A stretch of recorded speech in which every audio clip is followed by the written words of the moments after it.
ఈరోజు group of ministers అని ప్రత్యేకించి మేడిగడ్డను ఫస్ట్ ఇన్స్పెక్ట్ చేయడము దాని యొక్క ఇంపార్టెన్స్, దీని ప్రాముఖ్యతను తెలియజేస్తుంది. దీంట్లో ఉన్న అనేక విషయాలు అవగాహన చేసుకోవడానికి వచ్చిన మా మంత్రి గారికి అందరికీ ఆహ్వానం. ఇప్పుడు బ్రీఫ్గా మేము ప్రజెంటేషన్ దీనికి ప్రిపేర్ చేసినాం. ఇరిగేషన్ డిపార్ట్మెంటు ఓపెన్ చేయండి. బ్యాక్గ్రౌండ్ ఫస్ట్ బ్యాక్గ్రౌండ్ ఓపెన్ చేయండి. నీటి రిసోర్సెస్ లభ్యత విషయంలో చూసుకుంటే మనకున్న major river Godavari, Krishna river. Krishna రివర్లో మనకిచ్చిన అలకేట్ అయిన వాటర్ వాడకం మొత్తం జరిగింది. అన్నీ కూడా ఇప్పుడు సర్ప్లస్ బేస్డ్ ప్రాజెక్ట్సే అవుతున్నాయి. అంటే డెఫిసిట్ ఒక సంవత్సరం వస్తుంది, ఒక సంవత్సరం రాదు. వేరాజ్ గోదావరిలో మాత్రం కంటిన్యూస్గా ఎవ్రీ ఇయర్ సర్ప్లస్ ఉంటుంది. దాదాపు మొత్తం అన్నీ కలిపి 3000 టీఎంసీ దాకా సముద్రం పోతుందన్నది మన గత స్టాటిస్టిక్స్ అన్ని లెక్కలు చెప్తా ఉన్నాయి. అయితే మనకున్న వాటర్లో మన పాలు ఇంకా పూర్తిగా వాడుకోలేదు. అంతవరకు మనకు తెలంగాణ రాష్ట్రానికి పూర్తిగా వాడుకునే హక్కు ఉన్నది. కాబట్టి ఇప్పుడు గోదావరి ప్రాజెక్ట్ మీద పెద్ద ఎత్తున పైకప్ చేస్తానికి కాళేశ్వరం అనేది ఒక ప్రాజెక్ట్. దాంట్లో మొదలు ప్రణాళిక చేయవల్ల, తర్వాత కాళేశ్వరం. నెక్స్ట్ మొత్తం మనకు నీటి లభ్యత అంటే ఏపీ కంబైన్డ్ స్టేట్లో ఉన్నప్పుడు 1486 టీఎంసీలు. ఇది గోదావరి ట్రిబ్యునల్ ఇచ్చిన అలొకేషను. దాంట్లో తెలంగాణ ప్రాజెక్ట్స్ గాను 968 ప్రాజెక్ట్స్ టీఎంసీలు అలొకేట్ చేయడం జరిగింది. అంటే తెలంగాణ ప్రాజెక్టులో డిఫరెంట్ ఏరియాస్లో డిఫరెంట్ ప్రాజెక్ట్స్ అన్ని కలిపి 968 టీఎంసీలు. దీంట్లో నుంచి ఆల్రెడీ మనకు 806 టీఎంసీల ప్రాజెక్టులు అలొకేట్ చేయబడ్డాయి. అంటే ఎస్ఆర్ఎస్పి, పాత నిజాం సాగర్, ఇటువంటి ప్రాజెక్టులు అన్ని కలిపితే 806 టీఎంసీలు ఎస్టాబ్లిష్ చేయబడ్డాయి. ఇంకా ఇప్పుడు 140 టీఎంసీల ప్రాజెక్టులు వేరియస్ దశలో ఉన్నాయి. ఢిల్లీ సిడబ్ల్యూసీలో, గవర్నమెంట్ ఆఫ్ ఇండియాలో అవి కూడా అండర్ ప్రాసెస్లో ఉన్నాయి. ఈ 806లో కాళేశ్వరం సంబంధించింది 220 టీఎంసీలు కూడా కలిసి ఉన్నది. ఇంకా మిగతా 140 టీఎంసీ మిగతా ఇతర ప్రాజెక్టులు అన్నీ కూడా అది ప్రాసెసింగ్లో ఉన్నాయి. నెక్స్ట్ గోదావరికి మన నీళ్లు ఉన్నాయి, కానీ మన దురదృష్టం కానీ మన టోపోగ్రఫీ కానీ ఏంటంటే చాలా లో లెవెల్లో ఫ్లో అవుతుంది. 100 మీటర్స్ నుంచి మొదలుకుంటే సముద్రం పోయే వరకు, అక్కడ నుంచి ఏపీ స్టేట్లకు పోవడం 100 మీటర్స్. ఇక్కడ మన కాళేశ్వరం దగ్గర 100 మీటర్ల లెవెల్ ఉంది. మనం తీసుకుపోవాల్సిన అవసరం ఉన్న వాటర్ లెవెల్ దాదాపు 300 నుంచి 600 మీటర్స్ వరకు ఉన్నది. మొత్తము ల్యాండ్స్ కానీ కావాల్సిన అవసరాలు ఉన్న లెవెల్స్ కానీ 100 metres to 300 metres to 600 metres. So దీంతో మనకు లిఫ్ట్ చేసేది తప్పనిసరి అయిపోయింది. లిఫ్ట్ చేయడమే ఒకటే మార్గము. గ్రావిటీతోని తీసుకునే ఎంత మాత్రం అవకాశం లేకుండా ఇప్పుడు మనకున్న వాటర్ అలొకేషన్ వాడుకోవడానికి లిఫ్ట్ అనేది తప్పనిసరి పరిస్థితి అయిపోయింది. మీద ఉన్న ప్రాజెక్టు కూడా శ్రీరామ్ సాగర్ ప్రాజెక్టు కానీ, నిజాం సాగర్ కానీ, పైన మహారాష్ట్ర రాష్ట్రం వాళ్ళు అనేక బ్యారేజీలు కట్టి, అనేక స్ట్రక్చర్లు కట్టి నీళ్లు కూడా అనుకున్నంత నీళ్లు వస్తలేవు. గత సంవత్సరం, అంతకుముందు సంవత్సరం మంచి వర్షాలు పడ్డప్పుడు మాత్రం నీళ్లు వచ్చినాయి. లేకపోతే 3-4 ఇయర్స్కి ఒకసారి నీళ్లు వస్తున్నాయి. గత చరిత్ర చూసుకుంటే 25 ఇయర్స్ నుంచి చూసుకుంటే. సో మనకు అలొకేషన్ ఉన్నప్పటికీ నీళ్లు రాకపోవడం ఒక పెద్ద సమస్య అయిపోయింది. సైమల్టేనియస్గా ఇప్పుడు డ్రింకింగ్ వాటర్ కూడా ఇది పారే ఏరియాస్లో చాలా చోట్ల డ్రింకింగ్ వాటర్ సమస్యలు కూడా వచ్చినాయి. నెక్స్ట్ ఈ బ్యాక్గ్రౌండ్లో కాళేశ్వరం ప్రాజెక్టు ఏ విధంగా ప్లాన్ చేయబడ్డది మీకు ఈ స్లైడ్లో చూడండి. డిఫరెంట్ ఏరియాస్ నుంచి డిఫరెంట్ చోట్ల మల్టిపుల్ లింక్స్ ఇచ్చి కాళేశ్వరం ప్రాజెక్టు ప్లానింగ్ చేయబడ్డది. దాదాపు 7 లింక్స్తోని వేరియస్ ప్రాజెక్ట్స్కు లింక్ చేసుకుంటూ అక్కడ ఆ మధ్యలో వచ్చే ఆయకట్టును అన్ని కవర్ చేసుకుంటూ ఈ విధంగా రూపొందించడం జరిగింది. నెక్స్ట్ లింక్ 1 నుంచి లింక్ 7 వరకు వేరియస్ భాగాలలో విభజించబడ్డది. లక్ష్మీ బ్యారేజ్లో ఎల్లంపల్లి వరకు, ఎల్లంపల్లి నుండి మానేర్ వరకు ఓన్లీ ట్రాన్స్ఫరే, పైప్ లైన్ల ద్వారా లిఫ్ట్ ద్వారా ట్రాన్స్ఫర్ చేయడము. మిడ్ మానేర్ నుంచి అప్పర్ మానేర్కు ఒక లింకు, మిడ్ మానేర్ నుంచి కొండపోచమ్మ మల్లన్న సాగర్కు ఒక లింకు, కొమరెడ్డి మల్లన్న నుంచి సింగూర్కు ఒక లింకు, ఎస్ఆర్ఎస్పి బ్యాక్ వాటర్ నుంచి నిజాం సాగర్ ప్రాజెక్టుకు, మరియు అక్కడ లోకల్ 27-28 అంటే ఆదిలాబాదు నిర్మల్ సంబంధించిన ఏరియాకు ఒక లింకు. ఇట్లా ఈ విధంగా 7 లింకులలో తీసుకొని 19.63 ఇప్పుడు 19.63 లక్షల ఎకరాలకు దీని కొరకు మొత్తం ప్లాన్ చేయడం జరిగింది.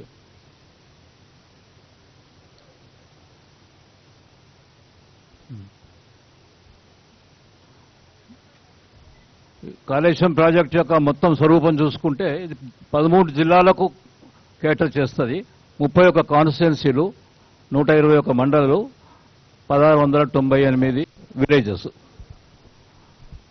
మొత్తము రిజర్వాయర్స్ అంతా వీటి స్టోరేజ్ కెపాసిటీ తీసుకుంటే 141 టీఎంసీలు క్రియేట్ చేయబడ్డాయి. గోదావరి డైవర్షన్ నుంచి ఎల్లంపల్లికి 215 టీఎంసీలు, గ్రౌండ్ వాటర్ 25 టీఎంసీలు, మొత్తం 240. నేను ఇందాక చెప్పినట్టు 240 టీఎంసీకు మనకు క్లియరెన్స్ లభించింది సిడబ్ల్యూసీ నుంచి. దాంట్లో direct flow from river 215, ground water నుంచి 25, రెండు కలిపి 240 టీఎంసీకి ఈ ప్రాజెక్ట్ హైడ్రాలజీ క్లియరెన్స్ తీసుకోవడం జరిగింది. దాని వాడకం చూస్తే drinking water to twin cities 30 టీఎంసీలు. దీంట్లో ఆల్రెడీ మనం 10 టీఎంసీలు ఎల్లంపల్లి నుంచి తీసుకుంటున్నాము. అది పోని 20 టీఎంసీలు ఉంటుంది. ముందు అవసరాలకు 30 టీఎంసీలు. దారిలో ఉండే విలేజెస్కు 10 టీఎంసీలు, ఇండస్ట్రీస్ కానీ 16 టీఎంసీలు. మొత్తం ఈ 56 టీఎంసీలు మొత్తం 240లో పోయింది. మిగతా 184 టీఎంసీలు ఇరిగేషన్ కొరకు అలొకేట్ చేయడం జరిగింది. దీంట్లో ఉన్న మెయిన్ కాంపోనెంట్స్ చూసుకుంటే మీరు 19.60 lakh ఎకర్స్ కొత్త ఆయకట్టు, స్టెబిలైజేషన్ ఆయకట్టు ఇందాక గౌరవ మంత్రులు గారు చెప్పినట్టు 18.82 lakh ఎకర్స్ స్టెబిలైజేషన్ కింద నిర్ధారించబడ్డది. అంటే +1 కలిపింది 2 టీఎంసీ. ఒరిజినల్ గా మనం స్టార్ట్ చేసిన ప్రాజెక్టులు ఇది.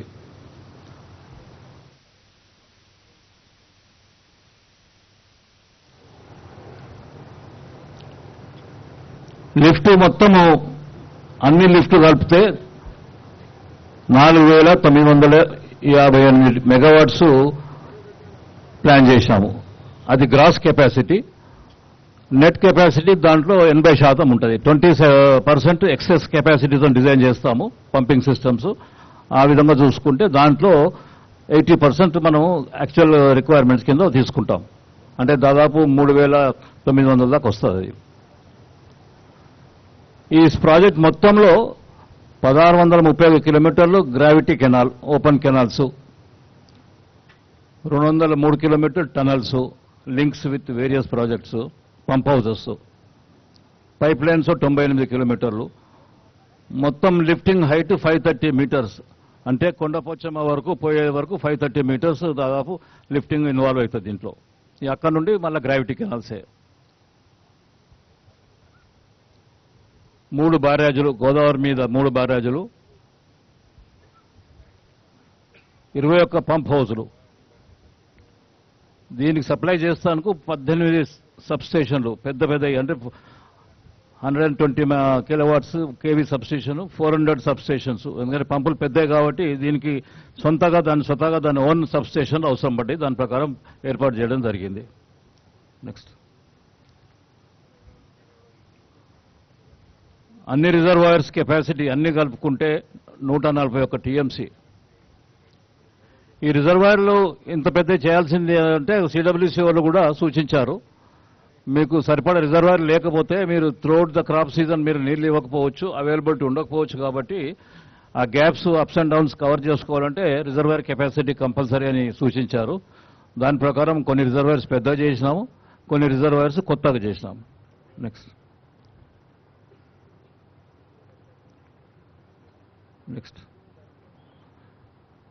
ఈ మొత్తం ప్రాజెక్టు 6 చీఫ్ ఇంజనీర్ల మధ్యలో విభజించబడ్డది. మొదట chief engineer ENC Venkateswarlu starting, తర్వాత హరిరాము, తర్వాత అజయ్ కుమార్ గారు, మధుసూదన్ రావు నిజామాబాద్లో, శ్రీనివాస్ కామారెడ్డిలో, ఆదిలాబాద్ శ్రీనివాస్. వీళ్ళందరి మధ్యలో 19,63,000 ఎకరాల ఆయకట్టు వీళ్ళు క్రియేట్ చేస్తారు. నెక్స్ట్,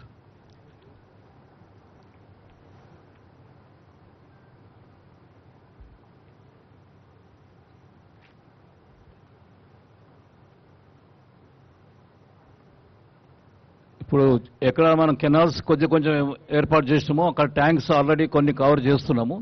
దాదాపు 2143 ట్యాంకులకు నింపగలిగినాము గత 2-3 సంవత్సరాల్లో. 1,67,000 ఎకరాల నిజాం సాగర్ ప్రాజెక్టు కవర్ చేయగలిగినాము. అంటే స్టెబిలైజేషన్లో ఎస్ఆర్ఎస్పీలో ఉన్న ఆయకట్టు బిలో ఎల్ఎండి కూడా స్టెబిలైజేషన్ కింద కవర్ చేయగలిగినాము. ఇదే మేజర్ స్టెబిలైజేషన్లో ఇప్పుడు వచ్చే మనకు మేజర్ కాంపోనెంట్ ఇదే ఎస్ఆర్ఎస్పీ కింద స్టేజ్ 1, స్టేజ్ 2 మరియు నిజాం సాగర్. దాదాపు 17 లక్షల ఎకరాలు ప్రాజెక్ట్స్ ఆ ప్రాజెక్ట్స్ కట్టినాక కూడా దాదాపు 4-5 సంవత్సరాల నుంచి నీళ్లు వర్షాలు తక్కువ ఉన్న కాలంలో అసలు రాకపోయేది. ఇప్పుడు కాళేశ్వరం వచ్చినాక మనకు నీళ్లు సరిపడే నీళ్లు ఇవ్వగలుగుతున్నాము. వర్షాలు కూడా 2 కలిపి 17 lakh acres అచీవ్మెంట్ అయింది అండర్ ది స్టెబిలైజేషన్. స్టెబిలైజేషనే మోస్ట్ ఆఫ్ ది కాంపోనెంట్స్ అంతే. కొత్త ఆయకట్టు వచ్చి కేవలం 98,000 ఎకరాలు క్రియేట్ చేసినాం మొదట్లో. అది ఫస్ట్ లైన్. అది మన ఎల్ఎండి నుంచి సిద్దిపేట మధ్యలో first packages 10-11 packages beginning packages. ఇప్పుడు అక్కడ డిస్ట్రిబ్యూటివ్ వర్క్స్ నడుస్తున్నాయి. దాంట్లో 98,000 ఎకరాల ఆయకట్టు క్రియేట్ చేసినాం. నెక్స్ట్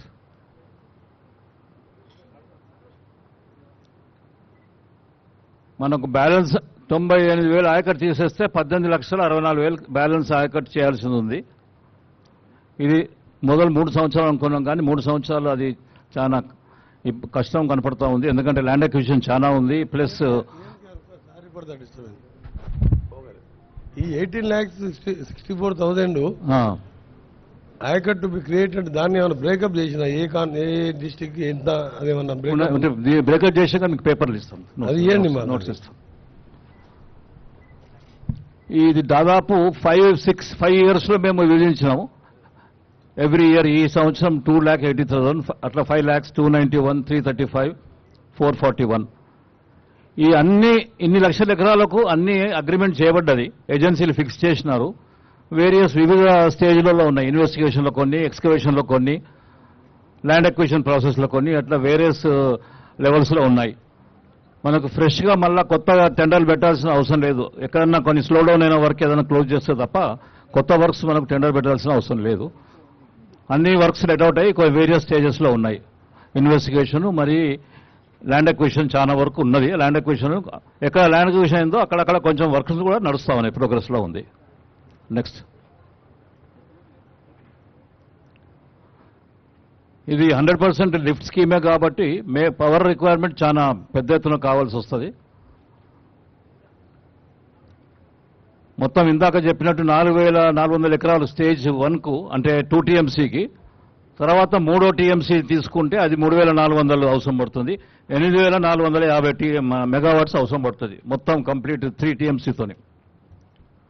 3rd TMC అనేది సబ్సిక్వెంట్గా టేకప్ చేశారు. మొదట్లో ఫస్ట్ స్టార్టింగ్లో లేకుండే 3 సంవత్సరాల కింద టేకప్ చేశారు. 3rd TMCకి 3,451 మెగావాట్లు అవసరం పడుతుందని డిజైన్ చేయబడ్డది.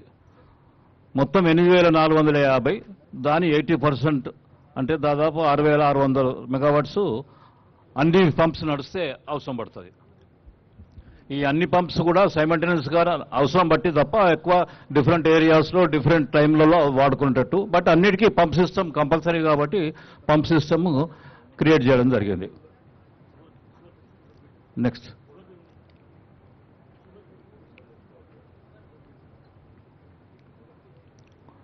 1920 నుంచి ఫస్ట్ పంపులు స్టార్ట్ చేయడం జరిగింది. మనం లిఫ్ట్ అప్పుడే 1920లో స్టార్ట్ చేసినాము. దాంట్లో ఫస్ట్ ఇయర్ 6 TMC లిఫ్ట్ చేసినాం. రెండో సంవత్సరం 13 TMC లిఫ్ట్ చేసినాం. మూడో సంవత్సరం 18 TMC లిఫ్ట్ చేసినాం. 21-22లో 7.5 TMC లిఫ్ట్ చేసినాం. ఈ సంవత్సరం 4.5 TMC లిఫ్ట్ చేసినాం. అంటే ఫస్ట్ పాయింట్. ఆ తర్వాత డిఫరెంట్ పాయింట్స్లో అదే వాటర్ను మళ్ళీ లిఫ్ట్ చేసుకుంటూ చివరి దాకా తీసుకుపోయినాం. ఎక్కడెక్కడ అవసరం ఉంటే అక్కడ చేసుకోవడం జరిగింది. లిఫ్ట్ చేసిన వాటర్ మనం చూసుకుంటే ఫస్ట్ పాయింట్లో 50 TMCలు ఇంతవరకు. దాని తర్వాత సెకండ్ పాయింట్ 46 TMCలు, 41 TMCలు, 18 TMCలు, అట్లా వివిధ పాయింట్ల కాడ ఇక్కడ మధ్యలో అవసరాలు పోకుండా అక్కడ మిగిలిన వాటర్ను ఫర్దర్గా తీసుకోవడం జరిగింది. వీటి అన్నిటి టోటల్ ఎనర్జీ కన్జంప్షన్ చూసుకుంటే 6,918 మిలియన్ యూనిట్స్, అంటే 6,691 కోటి యూనిట్లు ఇంతవరకు మనం ఎనర్జీ దీన్ని వాడుకున్నాము మన సిస్టమ్ మొత్తంలో. నెక్స్ట్.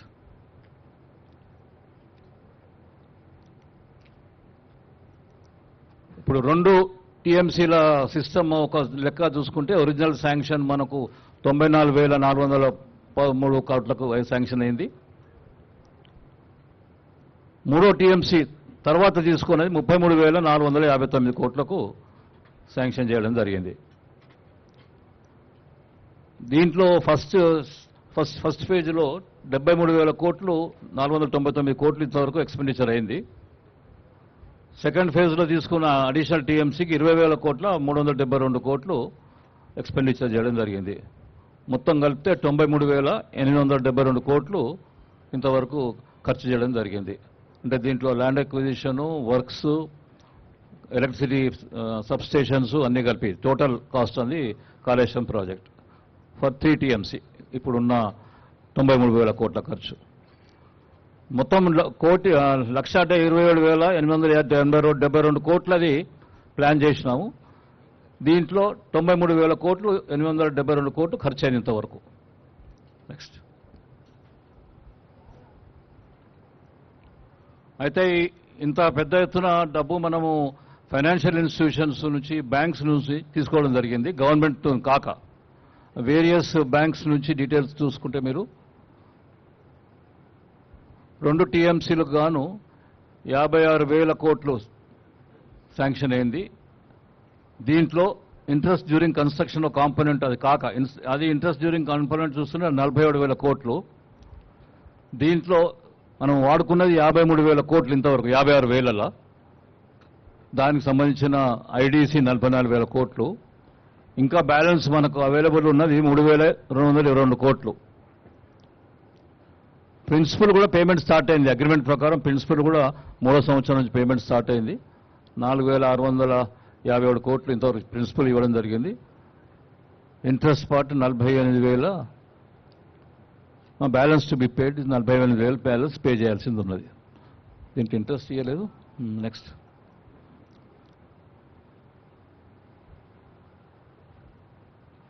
మనం పిఆర్ఎల్ఎస్ పాస్ స్కిప్ అని చేయండి. ఈ కాళేశ్వరం కార్పొరేషన్లో కూడా పిఆర్ఎల్ఎస్ ప్రాజెక్ట్ కూడా అదే కార్పొరేషన్లో టేకప్ చేయడం జరిగింది. వాటి డీటెయిల్స్ ఉన్నాయి, అది మనకి ఇక్కడ అవసరం లేదు.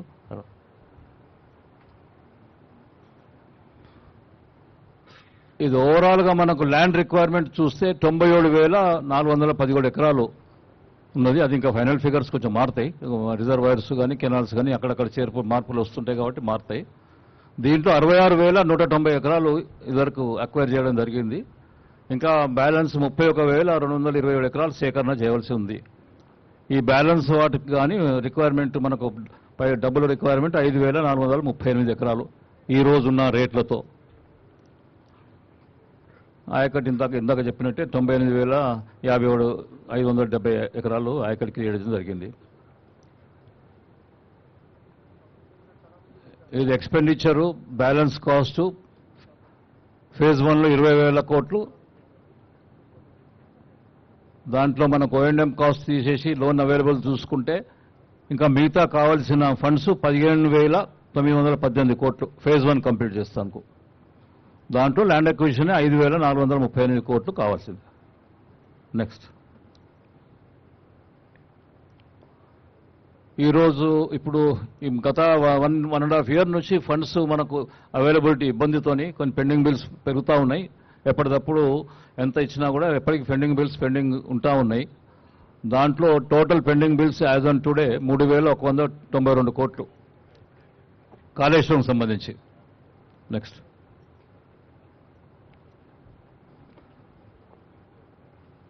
ఇంతకుముందు గౌరవ మంత్రి గారు చెప్పినట్టు ఒరిజినల్గా ఈ స్కీమ్ టేకప్ చేయడం ప్రణహిత చేవల సుజల సెవంతి అంటే డాక్టర్ బిఆర్ అంబేద్కర్ ప్రణహిత చేవల సుజల సెవంతి నామంతో టేకప్ చేయడం జరిగింది. అప్పుడు కాళేశ్వరం ప్రాజెక్ట్కి ఏం లేవు.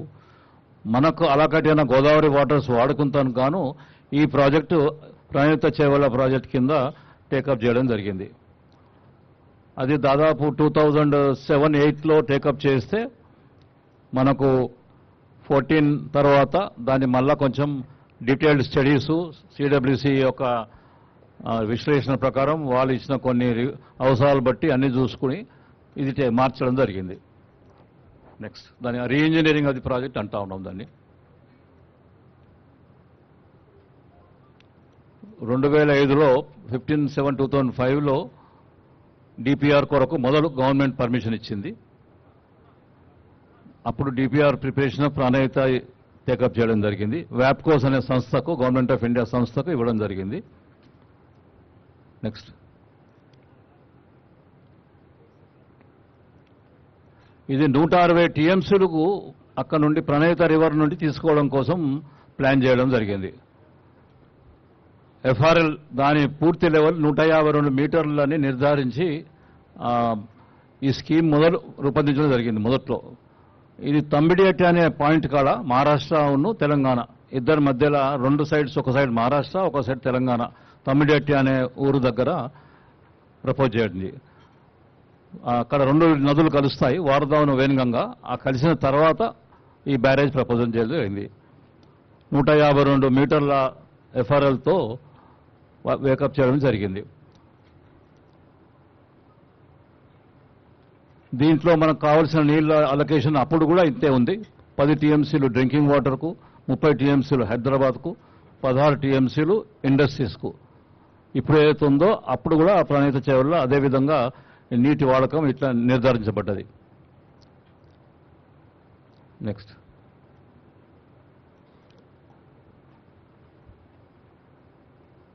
వ్యాప్కోసోలు ఫస్ట్ టైం ఫిజిబిలిటీ రిపోర్టు 2009లో ఇవ్వడం జరిగింది.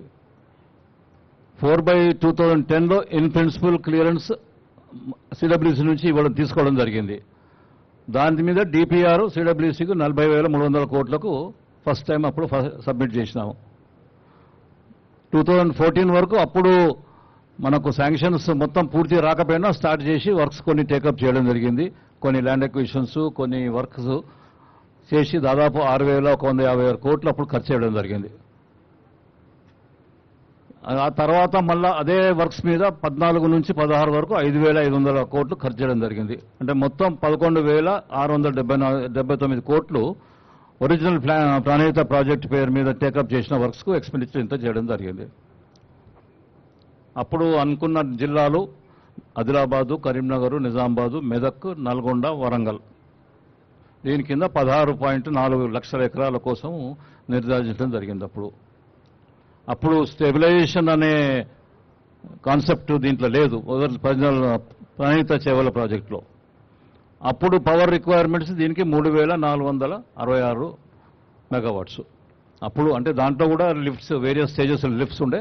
ఆ లిఫ్ట్స్ గాను 3,466 మెగావాట్స్తోని రూపొందించడం జరిగింది.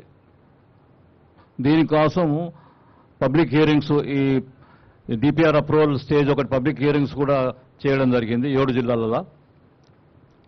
మహారాష్ట్రలో చేయలేకపోవడం జరిగింది. ఎందుకంటే మహారాష్ట్ర వాళ్ళు చాలా తీవ్రంగా మనం అబ్జెక్ట్ చేస్తూ ఉన్నారు అప్పటి నుండి కూడా. వాళ్ళ రాష్ట్రంలో మునుక ఎక్కువ ఉన్నది, అది వాళ్ళకు ఒప్పుకోమని చెప్పి పబ్లిక్ హియరింగ్ కూడా వాళ్ళు అప్పుడు అలౌ చేయలేదు. నెక్స్ట్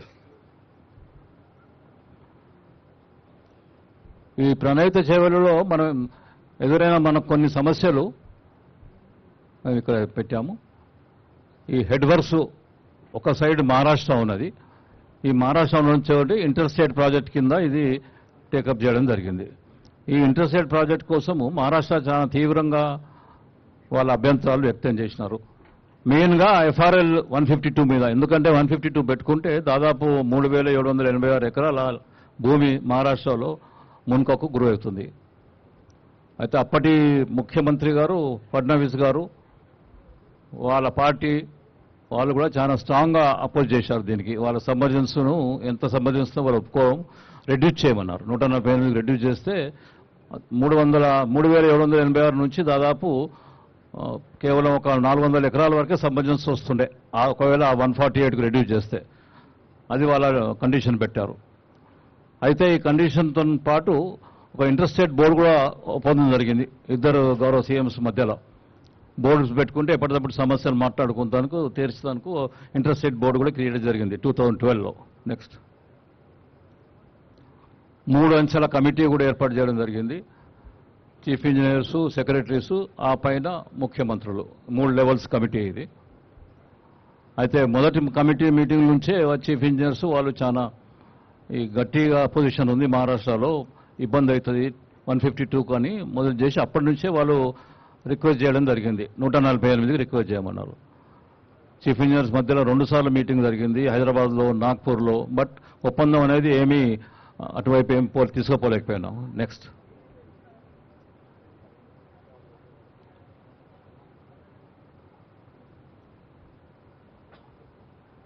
మళ్ళీ మినిస్టర్స్, 2 గౌరవ మినిస్టర్స్ మధ్యలో బాంబేలో కూడా మీటింగ్ జరిగింది. అయితే ఈ ఎఫ్ఆర్ఎల్ లెవెల్ తొందరగా ఫైనలైజ్ చేయమని కోరితే అప్పుడు మంత్రి గారు వాళ్ళ కమిటీకి మళ్ళీ రెఫర్ చేశారు. గడ్చిరోలి, చందాపూర్లో చాలా ఎక్కువ మునక ఉందనేది వాళ్ళకి అదే అబ్జెక్షన్ మళ్ళీ చేయడం జరిగింది. పబ్లిక్ హియరింగ్ కూడా అక్కడ కావాలంటే దానికి కూడా ఇబ్బంది ఉన్నది, దానికి కూడా సహకరించమని అడిగినాము మన స్టేట్ తరఫున. బట్ మహారాష్ట్ర అప్పుడు కూడా ఒప్పందం చేసుకోలేదు. మళ్ళీ అదే ప్రపోజల్ పెట్టారు, to lower the FRL and minimize the submergence in their territory as a prerequisite for their concurrency. 152లో మనకు కెపాసిటీ 5 టీఎంసీలు వస్తూ ఉండే మొదట్లో. ఈ కెపాసిటీ మొదట్లో మనం 160 తీసుకునేదానికి ఫిక్స్ చేసిన లెవెల్ అది 152. దాంతోనైతే మనకు డైవర్షన్ కెనాల్ తీసుకొని తర్వాత కింద లిఫ్ట్లు పెట్టుకునేటట్టు వీలుంటట్టు అప్పుడు అట్లా 152 ఫిక్స్ చేయడం జరిగిండే. జాయింట్ సర్వీస్ 2 రాష్ట్రాల మధ్యలో పెట్టినాము, ఇంటర్స్టేట్ కమిటీ డిస్కషన్ బట్టి. ఇందాక నేను చెప్పినట్టు ఫస్ట్ 3786 ఎకర్స్ ఉండే అట్ 152లో, 285 ఎకర్స్ అట్ 148. వాళ్ళు రిక్వెస్ట్ చేసిన లెవెల్ 148, వాళ్ళ సబ్మర్జెన్స్ తక్కువ అయిపోతుంది, దాంతో 285 వస్తుంది అనేది వాళ్ళు సూచించారు. అయితే 148లో కేవలం 1.85 టీఎంసీ స్టోరేజ్ కెపాసిటీ ఉంటుండే. దీంతో డైవర్షన్ కూడా చాలా డ్రాస్టిక్గా తగ్గిపోతూ ఉండే. 45 టీఎంసీలు, 44 టీఎంసీలు మాత్రం డైవర్ట్ చేయగలుగుతాము against 160 TMC originally planned at 152.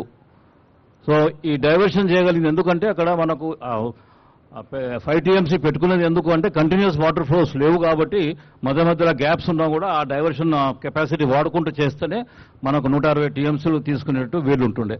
ఇది తక్కువ చేసే వరకు నంబర్ ఆఫ్ డైవర్షన్ డేస్ తగ్గిపోయి కేవలం 44 టీఎంసీలు మాత్రమే తీసుకోగలుగుతారు అనేది సిడబ్ల్యూసీ చెప్పారు. మన క్యాలిక్యులేషన్స్లో కూడా కొంచెం అటో ఇటో అదే విధంగా ఉండే, మధ్యలో గ్యాప్ డేస్ చాలా వస్తూ ఉండే. నెక్స్ట్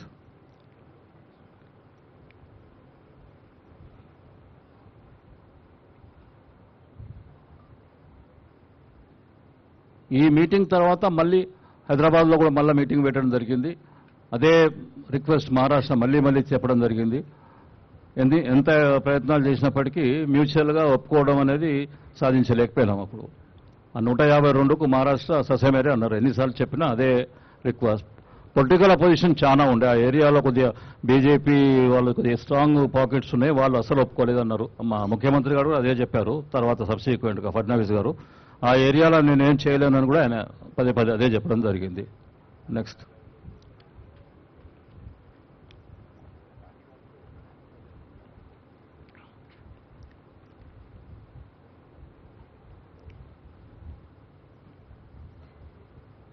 ఇందాక నేను చెప్పినట్టు దీంతో మనం అనుకున్న వాటర్ని డైవర్ట్ చేయలేకపోయాము. 148లో ఉన్న ఇబ్బందులు చెప్తాను. నెక్స్ట్ చివరికి 17th ఫిబ్రవరి 2015లో మొదటిసారి ముఖ్యమంత్రులు ఇద్దరు మీటింగ్ చేయడం జరిగింది. అప్పుడు మహారాష్ట్ర గౌరవ ముఖ్యమంత్రి గారు కూడా అక్కడ పబ్లిక్ అన్రెస్ట్ చేయబట్టి 148 తప్పనిసరి చేయాల్సిందేనని, అది చేస్తే మిగతా వాళ్ళకి ఏం అబ్జెక్షన్ లేదని చెప్పారు. అప్పుడు గౌరవ ముఖ్యమంత్రి తెలంగాణ అప్పుడు మొత్తం డీటెయిల్స్ సర్వే చేయిస్తామని ఒప్పుకోవడం జరిగింది. ఎంత వీలైతే అంత సబ్మర్జెన్స్ తక్కువ చేస్తాం మహారాష్ట్రలో అని ఫస్ట్ మీటింగ్లో అది యొక్క ఒప్పందంతో డిసిషన్ తీసుకున్నారు. ఏది అప్పుడు 148 కానీ 152 కానీ ఫైనలైజ్ కాలేదు, బట్ సర్వేస్ చేస్తానికి ఒప్పుకున్నారు.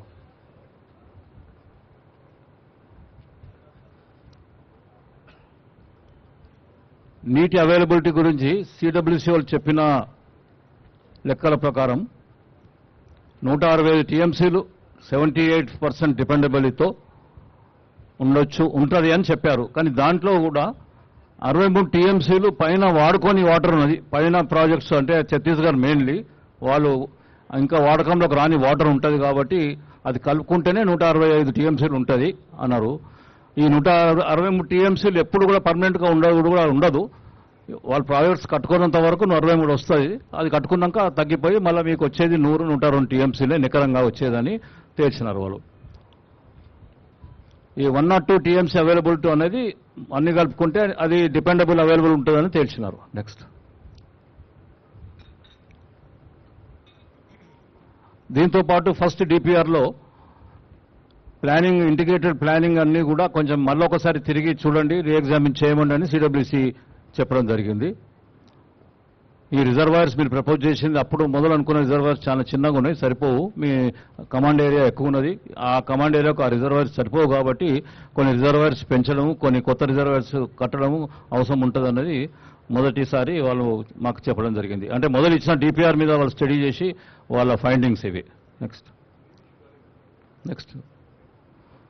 సో దాంతోని మనకు ఇది ఒరిజినల్గా 16 టీఎంసీలు ఉండే రిజర్వాయర్ కెపాసిటీ చిన్నవి.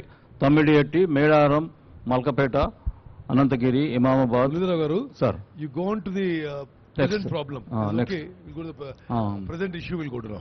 సో చివరికి 152 లెవెల్ పోయి 148కి అగ్రిమెంట్ చేయడం జరిగింది. తర్వాత దాన్ని ఆదిలాబాద్ పాయింట్ కాడ 2 లక్షల ఎకరాలకు ఒప్పుకున్నారు. తర్వాత మిగతాది మీరు గోదావరి రివర్లోకి వెళ్ళి చూసుకోవడం అనేది అది ఒక ఫైనల్ డిసిషన్ ఇద్దరు సీఎంస్ తీసుకున్నారు సార్ అప్పుడు. నెక్స్ట్ ఈ 2 ప్రాజెక్టు మధ్యలో ఇది.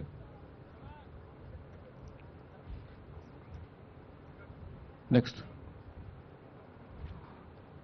కాళేశ్వరం డీటెయిల్ ప్రాజెక్ట్ రిపోర్టు వాళ్ళ సూచనల ప్రకారం 2017లో సబ్మిట్ చేయడం జరిగింది. వేరియస్ క్లియరెన్సెస్, దాదాపు 18 క్లియరెన్సెస్ అన్ని డైరెక్టరేట్స్ నుంచి తీసుకోవడం జరిగింది. Technical advisor committee, that is the highest body in CWC and government of India, ministry of water రిసోర్స్లో, అది 6/6/2018లో క్లియరెన్స్ ఇచ్చారు కాళేశ్వరం ప్రాజెక్టుకు. నెక్స్ట్ ఇక దాంట్లో పవర్ రిక్వైర్మెంట్స్ క్యాలిక్యులేట్ చేసుకుంటే ఇందాక చెప్పిన దాంట్లో 4,959 2 టీఎంసీ పర్ డే చొప్పున అంత అవసరం పడుతుందని క్యాలిక్యులేట్ చేయడం జరిగింది. నెక్స్ట్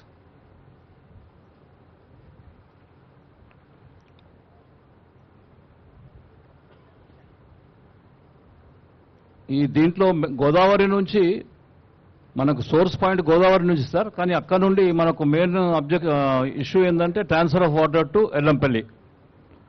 ఎల్లంపల్లికి ట్రాన్స్ఫర్ అయిపోతే that is the common point. ఒరిజినల్గా ప్రాణహిత చేవల ప్రాజెక్టులో అనుకున్న కామన్ పాయింట్ ఇప్పుడు కాళేశ్వరం నుంచి తీసుకుపోయే కామన్ పాయింట్ ఎల్లంపల్లి. సో ఆ ఎల్లంపల్లికి తీసుకుపోవాలంటే గోదావరి రివర్ మీద సింగిల్ లిఫ్ట్ వేస్తే మొత్తం పైప్ లైన్తో తీసుకుపోవాల్సిన అవసరం పడుతుండే. పైప్ లైన్, రిజర్వ్ ఫారెస్ట్ అది చాలా డిఫికల్ట్ టాస్క్, చాలా కాస్ట్లీ ప్రాసెస్ అని 3 బ్యారేజీలు ప్లాన్ చేసినాం. చేస్తే అప్పుడు ఏంటంటే ఆ రివర్లోనే స్టోరేజ్ వాడుకుంటూ 3 బ్యారేజీలు ఒక స్టెప్ బై స్టెప్ డైవర్ట్ చేసుకుంటూ ఎల్లంపల్లికి పోవచ్చు అనేది ఒరిజినల్ ప్లాన్. ఇది 3 బ్యారేజీల యొక్క బ్యాక్గ్రౌండ్ ఇది sir planning. Medigadda, Annaram, Sundilla last barrage and from there Yellampalli. ఆ ఎల్లంపల్లికి వచ్చినాక ఇది కామన్ పాయింట్, ఫస్ట్ స్కీమ్ కానీ ఇప్పుడు కానీ అది కామన్ పాయింట్. నెక్స్ట్ ఈ 3 బ్యారేజీలకు మనం ప్లాన్ చేసినట్టు ఎక్స్పెండిచర్స్ దాదాపు 7,500 కోట్లు, మేడిగడ్డకు 3,600 కోట్లు, అన్నారంకు 2,228 కోట్లు, సుందిళ్లకు 1,662 కోట్లు. ఈ 3 కాస్ట్లు ఈ విధంగా ఎక్స్పెండిచర్స్ ప్లాన్ అయింది. ఎక్స్పెండిచర్ అయింది కూడా. Barrage cost only for completion of barrage. ఇంకా కొంచెం ఫినిషింగ్ ఐటమ్స్ ఉన్నాయి కానీ this is the main cost of the barrage. Pumping separate. Next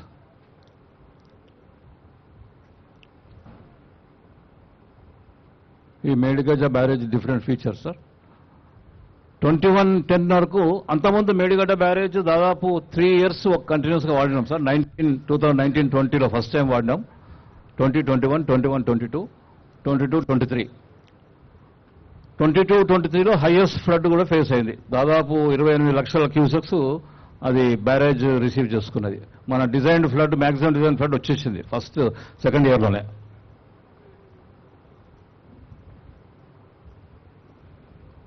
21 తారీఖు నాడు ఫస్ట్ డ్యామేజెస్ అంటే కనపడలేదు కానీ సౌండ్ మొత్తం ఫస్ట్ మొదలు 21st నాడు లార్జ్ సౌండ్, చాలా పెద్ద బాంబు పలిగినట్టు సౌండ్ రావడం జరిగింది. అక్కడ ఫస్ట్ సెటిల్మెంట్ సింకింగ్ అప్పుడు జరిగిందన్నది మా అంచనా. చేసినప్పుడు 20 పియర్ మధ్యలో ఉన్న పియర్ మెయిన్ సింక్ సెటిల్ అయింది. దానికి అటువైపు ఇటువైపు కూడా కొంచెం కొంచెం సెటిల్ అయినాయి. ఇది బ్లాక్ నెంబర్ 7లో లెఫ్ట్ సైడ్, అంటే టువర్డ్స్ మహారాష్ట్ర సైడ్ అటువైపు ఉన్న పియర్స్ బ్లాక్ ఇది. ఈ బ్లాక్లో బ్యారేజ్ దాదాపు 1.5 మీటర్స్ సెటిల్ అయింది, పియర్ నెంబర్ 20. ఇది main central point of settlement. అటు ఇటు ఇంత కాలేదు కానీ కొంచెం కొంచెం అవి కూడా సెటిల్ అయినాయి. స్లాబ్స్, పారావేట్ అన్నీ కూడా దాంతోపాటు కొంచెం సెటిల్ అయినాయి. ఇమ్మీడియట్గా అక్కడనే అందరికి కొందరు చూసినారు జనాలు, అప్పుడే అంత గందరగోళం అయిపోయిండే. అప్పుడే చిన్న ప్రెస్ కాన్ఫరెన్స్ పెట్టి మా డిపార్ట్మెంట్ వాళ్ళు, L&T వాళ్ళు అన్నీ కూడా ఆ డీటెయిల్స్ వివరాలు చెప్పడం జరిగింది. నెక్స్ట్, ఇమ్మీడియట్గా ఇది జరిగిన వెంటనే విదిన్ 3 daysలో నేషనల్ డ్యామ్ సేఫ్టీ 24 నాడు ఫస్ట్ టైం మన సైడ్కి రావడం జరిగింది. సార్, ఇమ్మీడియట్ గా రియాక్షన్ మీ డిపార్ట్మెంట్ సైడ్కి వెళ్ళి ఏదో కుట్ర దాగి ఉందని కూడా స్టేట్మెంట్ వచ్చింది. అవును, అది కూడా ఒక అనుమానం వ్యక్తం చేశారు. ఎందుకంటే ఆ బాంబ్ బ్లాస్ట్ అప్పుడు అది ఇది ఇక్కడేమైనా అది కూడా ఏమైనా ఉందా అని అదొక అనుమానం పెట్టిండ్రు. చాలా అది కూడా కోట్ చేయండి మీరు. డౌట్ ఉండే అని మీరు కోట్ చేస్తే public will know. First time విన్న చప్పుడు, బాంబు మోత మాదిరి చప్పుడు విని అటువంటిది కూడా ఏమైనా ఉందా, ఉండొచ్చు అనే అనుమానం వ్యక్తం చేయడం జరిగింది. అది కూడా ఇన్వెస్టిగేట్ చేయండి అన్నారు. పోలీసుకు వాళ్ళకు కూడా మా డిపార్ట్మెంట్ వాళ్ళు కంప్లైంట్ చేయడం జరిగింది. వాళ్ళు కూడా వాళ్ళ నార్మల్ కోర్సులో ఇన్వెస్టిగేషన్ అవన్నీ చేయడం జరిగింది.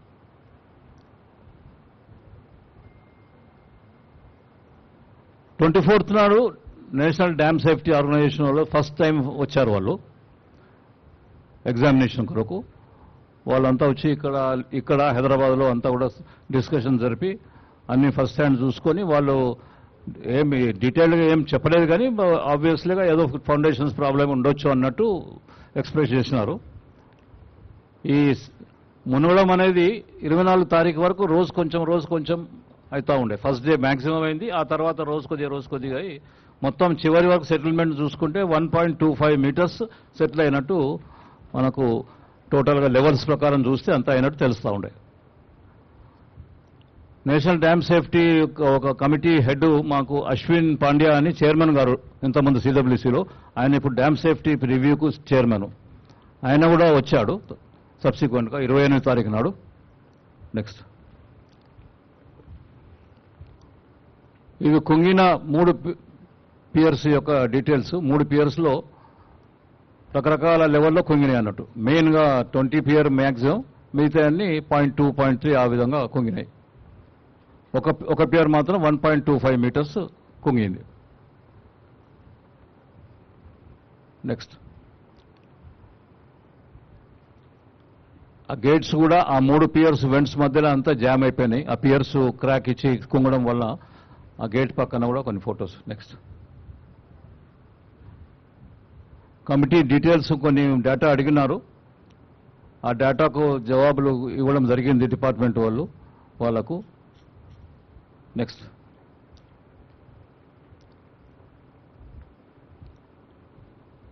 వాళ్ళు అడుగుతూ ఈ మధ్యలో మాకును నేషనల్ డ్యామ్ సేఫ్టీ ఏజెన్సీ వాళ్ళకు కరెస్పాండెన్స్ నడుస్తున్నది. ఈ కరెస్పాండెన్స్ వాళ్ళు అడిగిన ఇష్యూస్ అన్నిటికీ మేము డీటెయిల్స్ ఇవ్వడం జరిగింది. మా డిపార్ట్మెంట్ వాళ్ళం వేరియస్ పాయింట్స్ ఉన్నాయి. ఇప్పుడు అన్నిటికీ మేము డేటా ఇచ్చినాము. ఇంకా వాళ్ళ వెరిఫికేషన్లో వాళ్ళ కొన్ని ఇనిషియల్ నిర్ధారించిన తప్ప ఇంకా ఫైనల్ ఏమీ డీటెయిల్ కాలే. దాని కొరకు ఫర్దర్ స్టడీస్ కూడా చేయమన్నారు. అది కూడా ఫర్దర్ స్టడీస్ ఇప్పుడు చేయడం జరుగుతుంది. నెక్స్ట్,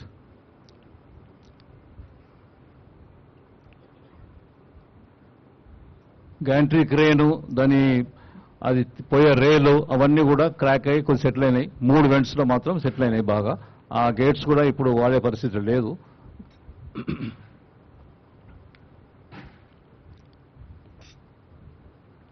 కమిటీ వాళ్ళు చెప్పిన పాయింట్స్కి ఇవన్నిటికీ మా వాళ్ళు డేటా తయారు చేసి వాళ్ళకి ఇవ్వడం జరిగింది ప్యానెల్కు, డ్యామ్ సేఫ్టీ ప్యానెల్కు. నెక్స్ట్,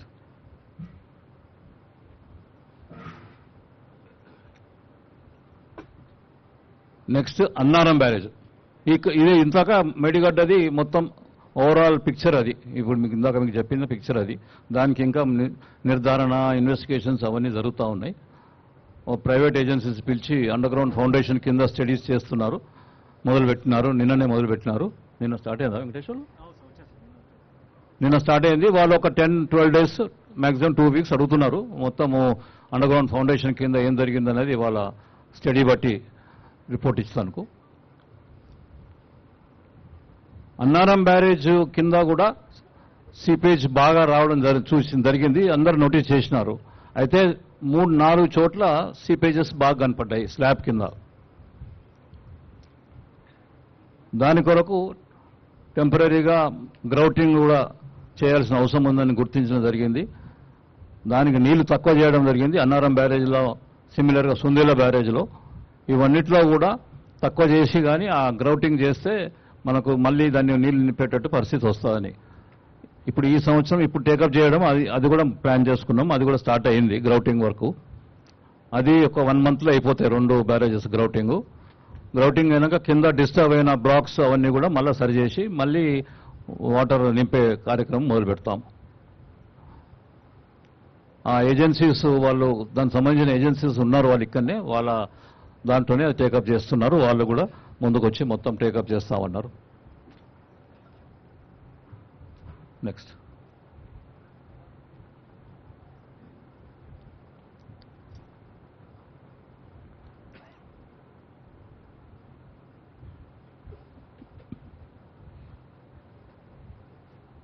ఇప్పుడు దీనికి ముందు ఏం చేయాలనేది రకరకాల ఎక్స్పర్ట్స్ సజెషన్స్ ఇస్తున్నారు. దాన్ని అన్ని స్టడీ చేయడం జరుగుతుంది.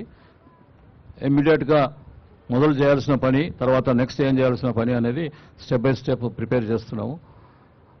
మొదలు మేడిగడ్డలో ఒక రింగ్ బండ్ వేసి, అంటే కాఫర్ డ్యామ్ అది వేస్తే వర్క్ ఏరియా మొత్తం క్లియర్ చేసుకొని అక్కడ వర్క్ చేస్తానికి వీలవుతుందని ఇప్పుడు కాఫర్ డ్యామ్ వేస్తున్నాము. కాఫర్ డ్యామ్ దాదాపు సగం అయిపోయింది. ఇంకొక 10 రోజులు అయిపోతుంది. అప్పుడు మొత్తం ఆ బేస్ అన్నీ కూడా డ్రై పెట్టి అది ఓపెన్ చేసి కంప్లీట్గా ఇది టేకప్ చేస్తే కానీ మనకు మొత్తం ఓపెన్ చేయాల్సిన అవసరం ఉన్నది. 3 స్లాబులు మొత్తం తీయాల్సిన అవసరం ఉన్నది. పియర్లు కూడా తీయాల్సిన అవసరం ఉన్నది. ఆ 3 తీయాలంటే డిస్మాంట్లింగే ఎక్కువ టైం పడుతున్నది. కన్స్ట్రక్షన్ కంటే ఎక్కువ డిస్మాంట్లింగ్ ఎందుకంటే చాలా రిచ్ కాంక్రీటు, పెద్ద కాంక్రీటు, దాదాపు 2 meters వెడల్పున్న పియర్స్ కాబట్టి వాటిని డిస్మాంట్లింగ్ చేయడం చాలా శ్రమతోని, టైంతో కూడుకున్న పని. బ్లాస్టింగ్ చేస్తానికి వీలు కాదు. బ్లాస్టింగ్ చేస్తే తొందర అయిపోతుంది, కానీ బ్లాస్టింగ్ చేస్తే మిగతా బ్యారేజ్ కూడా డ్యామేజ్ అవుతుందనే అదొక ప్రాబ్లం ఉన్నది. కాబట్టి డైమండ్ కట్టింగ్తో చేస్తే కానీ అది వితౌట్ డిస్టర్బెన్స్ తీయరాదన్నది ఒక ఆప్షన్ చెప్పినారు. ఆ డైమండ్ కట్టింగ్తోనే చేయాలన్నది ఇప్పుడు ప్లాన్ చేస్తున్నాము. అయితే ఎంతవరకు ఒక్కొక్క పియర్ ఎంత తీయాలన్నది డీటెయిల్గా స్టడీ చేస్తున్నాం. దాని ప్రకారమే కట్ చేసి ఆ 3 పియర్లు మనం చేసి దాన్ని మళ్ళీ బాటమ్ ఫౌండేషన్ ఏమైందో చూసి ఆ ఫౌండేషన్ మళ్ళీ రెక్టిఫై చేసి మళ్ళీ కట్టాలనేది బ్రాడ్ ప్లాన్. ఇంకా పూర్తి 100% కాంక్రీట్ కాలేదు, బట్ ఆ ప్లాన్ ప్రకారమే ప్లాన్ చేస్తున్నాం మనం. ఆ ప్రైవేట్ ఏజెన్సీ వాళ్ళు డైమండ్ కట్టింగ్ చేసే వాళ్ళు కూడా వచ్చినారు. ఇక ఆ తర్వాత మనం మొత్తం ఫౌండేషన్ అంతా స్టెబిలైజ్ చేసి మళ్ళీ కాంక్రీట్తో నింపి మళ్ళీ చేసుకోవాలనేది ప్లాన్.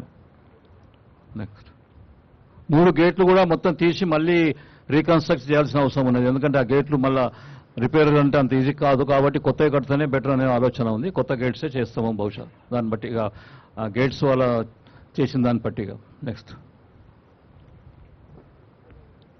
అయిపోయిందా? ఇదే కదా వాళ్ళ ఎక్స్పర్ట్ కమిటీ ప్రకారమే ఇప్పుడు నేను చెప్పిన పాయింట్స్ అని ఎక్స్పర్ట్ కమిటీ చెప్పిన దాని ప్రకారమే చెప్పినాము. నెక్స్ట్ ఇది స్థూలంగా సార్ మన మేడిగడ్డ ఉన్న మొత్తం జరిగిన ఇన్సిడెంట్. దానికి ముందు ఏం చేయాల్సిన ప్లాన్ మేము స్థూలంగా చెప్పినాము. యాక్చువల్స్ అయితే ఓపెన్ చేసి కటింగ్ అయినాక we can come to more concrete finalization. సరే, మురళీధరరావు గారు మీ ప్రెజెంటేషన్ కోసం ధన్యవాదాలు. As a government I can only say that we are alarmed, we are deeply concern. అంటే ఇప్పుడు మొత్తం కాళేశ్వరం ప్రాజెక్టు ఈ 3 బ్యారేజెస్ మీద బేస్డ్ ఉంది.